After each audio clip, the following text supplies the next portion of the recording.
অধীর রঞ্জন চৌধুরীর নেতৃত্বে মৌলালিতে নিট ইস্যুতে বিক্ষোভ প্রদেশ কংগ্রেসের। নিট ইস্যুতে কলকাতার রাজপথে নেমে বিক্ষোভ প্রদেশ কংগ্রেসের। নেতৃত্বে অধীর রঞ্জন চৌধুরী। মৌলালিতে অধীর চৌধুরীর নেতৃত্বে বিক্ষোভ দেখান কংগ্রেসের নেতাকর্মীরা।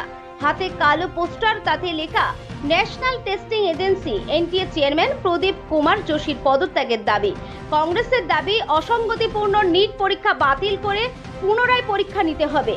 কেন্দ্রীয় শিক্ষামন্ত্রী ধর্মেন্দ্র প্রধানের কুশপুতুল দাহ করে প্রতিবাদ দেখান কংগ্রেস কর্মীরা। তবে শুধু কলকাতা শহরেই নয়, ডাক্তারি প্রবেশিকা পরীক্ষায় বেনিয়মের অভিযোগ তুলে শুক্রবার গোটা দেশব্যাপী প্রতিবাদে নেমেছে কংগ্রেস নেতৃত্ব। জম্মু ও কাশ্মীর থেকে শুরু করে দিল্লি, লখনৌ, জয়পুর, হায়দ্রাবাদ, পাটনা সহ দেশের বিভিন্ন প্রান্তে কংগ্রেসের প্রতিবাদের ছবি ধরা পড়েছে।